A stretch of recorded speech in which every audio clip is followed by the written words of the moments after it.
Corona আবহের মাঝে বেতন বৃদ্ধি সহ বেশ কয়েক দফা দাবি দেওয়ার ভিত্তিতে রায়গঞ্জে আন্দোলনে নামলেন বিদ্যুৎ দপ্তরের ঠিকাকর্মীরা। এদিন পশ্চিমবঙ্গ রাজ্য বিদ্যুৎ ঠিকাকর্মী ইউনিয়নের ব্যানারে চলে এই আন্দোলন কর্মসূচি।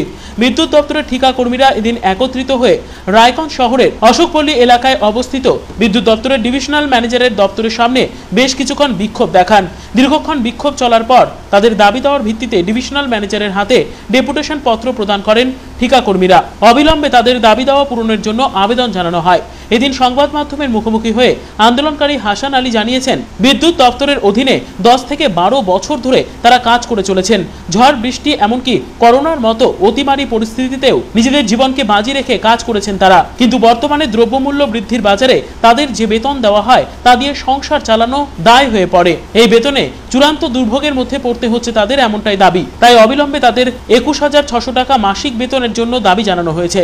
এরই পাশাপাশি পরিচয়পত্র, 60 বছর বয়স পর্যন্ত চাকরির সুনিশ্চিতকরণ, যোগ্যতা ও দক্ষতার ভিত্তিতে স্থায়ীকরণ সহ আরও একাধিক দাবি দেওয়া জানিয়েছেন আন্দোলনকারী ঠিকাকর্মীরা। দাবি পূরণ না হলে আগামীতে বৃহত্তর আন্দোলনে নামারও হুঁশিয়ারি দিয়েছেন তারা। দীর্ঘদিন যাবৎ আমরা এই ডিসিএল কোম্পানির সাথে আমরা যুক্ত, প্রায় 10 থেকে 12 বছর ধরে আমরা এই ডিসিএল এর সাথে যুক্ত, আমরা কাজ করে চলেছি। দিন রাত ঝড় বৃষ্টি এক করে আমাদের মরণ ভাইরাস, কোভিড-19 এবং আমফান ঝড়ে আমরা সব কিছু এক করে আমরা পরিষেবা দিয়েছি, অথচ আমাদের মাইনে ঠিকমতো আমরা পাচ্ছি না। আমাদের মাইনে বর্তমান বাজারে যা মূল্যদ্রব্য আছে, সেই বর্তমান মূল্যদ্রব্য হিসাবে আমাদের মাইনে নিয়ে আমাদের চলা খুব কঠিন দায় হয়ে পড়েছে। যে আমরা যেন আমাদের ন্যূনতম বেতন 21,600 টাকা পাই, এই জন্যই আমাদের আজকে এই ডেপুটেশন। এবং আমরা যে এই কোম্পানির সঙ্গে আমরা যে যুক্ত আছি, আমরা যে একটা বিদ্যুতের কাজ করছি, আমাদের কোনো বিদ্যুৎ কর্মী হিসেবে কোনো পরিচয় নেই। আমাদের মূলত দাবি যে আমাদের বিদ্যুৎ পরিচয় প্রদান করতে হবে। আমরা বিদ্যুৎ কর্মী, আমরা বিদ্যুতের কাজ করি। 3 নম্বর হচ্ছে 60 বছর বয়স পর্যন্ত আমাদের কাজের নিশ্চয়তা প্রদান করতে হবে। 4 নম্বর দাবি হলো যোগ্যতা ও দক্ষতার ভিত্তিতে স্থায়ীকরণ করতে হবে।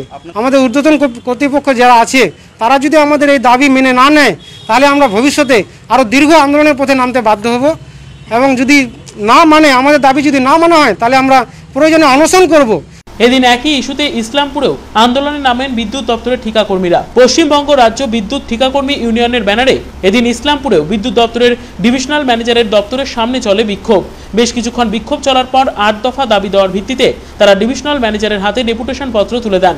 দাবি পূরণ না হলে আগামীতে বৃহত্তর আন্দোলনে নামার হুঁশিয়ারি দিয়েছেন ইসলামপুরের বিদ্যুৎ দপ্তরের ঠিকাকর্মীরাও।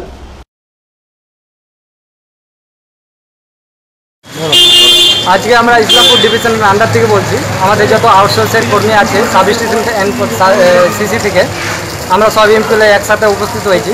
তো আমরা আমাদের দাবি যেগুলো আছে 8 দফা দাবি, সেগুলো আমরা দাবি নিয়ে আমরা দাবি করছি। আমরা ডিএমের কাছে আজকে ডেপুটেশন দিচ্ছি।